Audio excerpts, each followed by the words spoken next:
On the storyline of J-Dub, Jalen Williams, he did not play in Game 3. He's dealing with a left hamstring injury. He's questionable still tonight. And remember, A.J. Mitchell, he's already out. That's the guy who has started in J-Dub's place for 7 games so far this postseason. But good to see J-Dub out and warming up and a smile on his face. Let's get to talking about this game. And for the Spurs, let's start at the top. Wemby. In Game 1, we saw what he did with the 40-20 game, and we know how many minutes he's played. We know what he's been through, birthday boy. But what does he have to deliver in a Game 4 in order to have success, get one win on this court against OKC in the series? We need him to be a superstar. We need him to be the best player on the floor tonight, and that's dominating on the offensive end. We know what he's going to do on the defensive end. For me, offensively, he's got to do more. I know he's averaging 29 points, but that 29 in those 2 games, he was amazing in the Game 1. But the last 2 games, I don't think it was impactful for his team, especially Game 3. Game 4, he has to have his imprint on the offensive end like he had in Game 1, right? And I'm talking about a dominating performance. Interior, he has to take advantage of his matchups.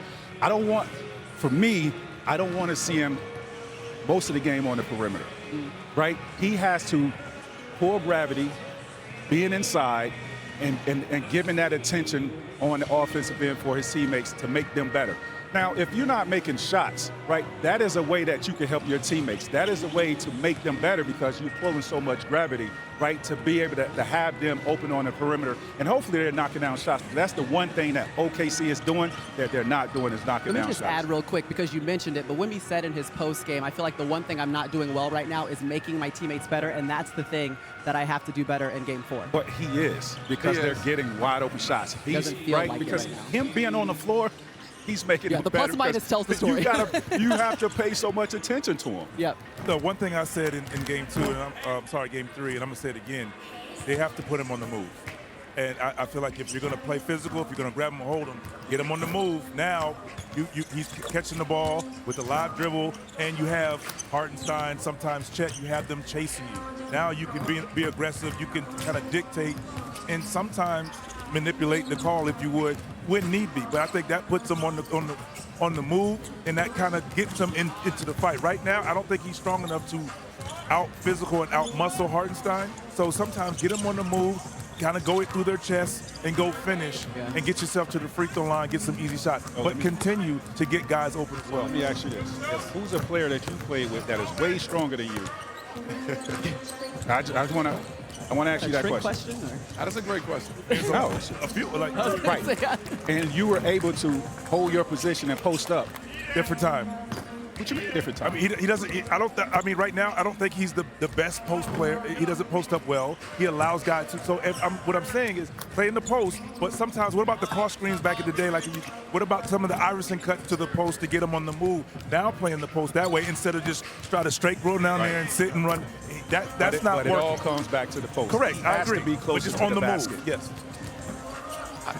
I love listening to them. These two cousins when they go at it and talk about We missed that. Again, I'm still a student of the game. For me, I just want Wemby to be able to make the adjustment. When he knows, Isaiah Hartenstein is on him, move him around, get him on the perimeter, see if you can get away from him, create some space. And when he's out the game, you have to be dominant in the paint. You cannot let Caruso guard you down there in the paint one-on-one. You cannot let anybody on OKC guard you one-on-one in the paint. So it's really about having that duality of being able to get out there on the perimeter when you have bigs on you, but also when it's a mismatch, go down there and be dominant the way you were in Game 1. Yeah, Game 1 he had 26 points in the paint, and Game 2 just 10, and Game 3 just 10. We'll see if that ticks back up here. Since we have Alex Caruso right now, that's the shot. Let's talk about the OKC bench.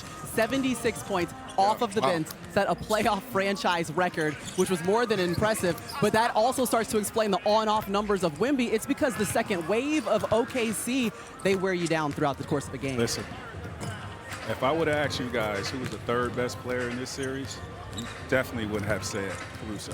He's the 3rd best player. When you talk about the superstar, second best scorer right now. Wemby, No. I'm talking about overall in the series. I'm talking about overall, both teams. I agree. Right? You talking about the superstars, Shea and Wemby. This guy has been the 3rd best player when you talk about the role players. I mean, I haven't I've been around this game for almost 30 years. I haven't seen a role player have this type of impact on a series. He's been phenomenal. Defensively, he's a disruptor. Offensively, and we talked about this when he was in the regular season, right? Their game plan is to leave the others open, right? Caruso, leave these guys open because Shea has so much attention on him. And they had a game in December where he was 2 for 12 on the three-point. Yeah. Well, that as a player, as a vet, you take that in stride and understand coming into this series how they're going to play you. And these are the shots that he was getting in that December game, that he's getting in this series, and he's knocking those shots down at a high clip, and San Antonio is paying for it. You want to know what that clip? That It's number 60%. 61%. Yes, it is. 14 for 23 from the three, and that's it went from, yes, here's one of the guys we're going to leave open if you make shots, so what, to no, we can't get to him. But Caruso is that veteran and that champion that knows how to play the game. He's going to find a way to be effective, but make the game easier for his superstar.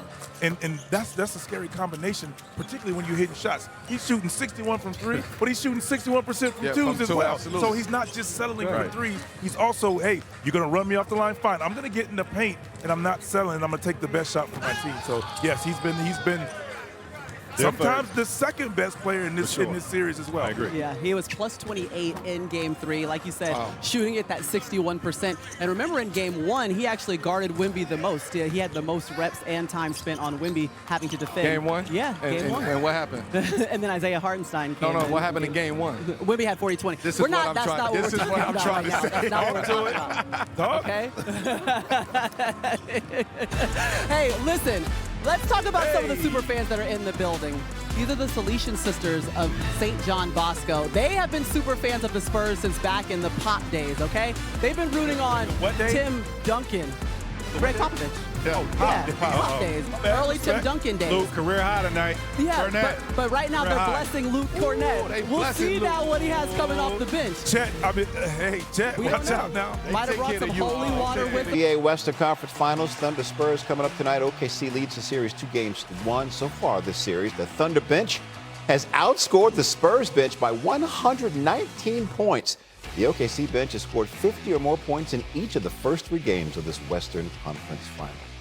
We said good morning to NBA reporter Tim McMahon. Tim, the Thunder's depth has been a huge part of their success, not only in this playoffs, but the entire season.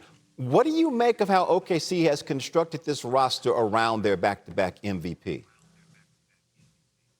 Howdy, Jay. Look, this is the deepest team in the league. I mean, J.J. Redick in the last series was basically bemoaning the Thunder's depth. So they've got 13 guys who are top 7 or top 8 players on any of the roster in the NBA. And you can look at the bench scoring as evidence of that, especially without Jalen Williams, their arguably second best player. The other thing, though, to really look at is the defensive impact that this depth has had. They are throwing guys, they're throwing different bodies, fresh bodies, at Victor Wembanyama, at Stephon Castle, at the Spurs' primary guys. And, as Chet Holmgren said, we're not just throwing fresh bodies to, for the sake of it, just to have fresh legs on Victor Wembanyama. In Holmgren's words, the dudes coming in the game are dudes. I mean, it's Alex Caruso, it's Jalen Williams, Jay Will, who hit 5 threes in the last game. I mean, guys like Cason Wallace, an all defensive team player coming off the bench.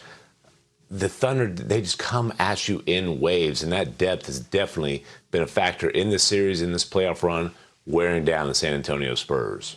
And in case anyone's forgotten, OKC has the 12th pick in the upcoming NBA draft, so another dude is on the way. Both OKC and San Antonio. And 17th. yes, indeed. Hey, both OKC and San Antonio are dealing with injuries heading into Game 4 tonight. What do you have on that? Well, the depth's taken a little bit of a hit. A.J. Mitchell, who was, fifth place in the Sixth Man of the Year voting, fill-in starter for Jalen Williams, will not play. He has a calf strain, a soleus strain. That's probably going to knock him out for at least the rest of the series. We'll see about Jalen Williams, J-Dub, their star wing. He is again listed as questionable with left hamstring soreness. That, of course, is the hamstring that sidelined him for 6 games earlier these playoffs. He wasn't close to playing in Game 3, despite being listed as questionable. Now, the Spurs had a blank injury report. That does not mean they are completely healthy. De'Aaron Fox is managing that high ankle sprain on his right leg. Dylan Harper is dealing with the adductor soreness. He certainly was not the same player in Game 3 that he was in Game 1 and Game 2 before he got hurt. And, as Mitch Johnson said, Victor Wembanyama creates the advantages for the Spurs. Typically, those advantages are exploited by their guards, but 2 of their 3 guards are nowhere close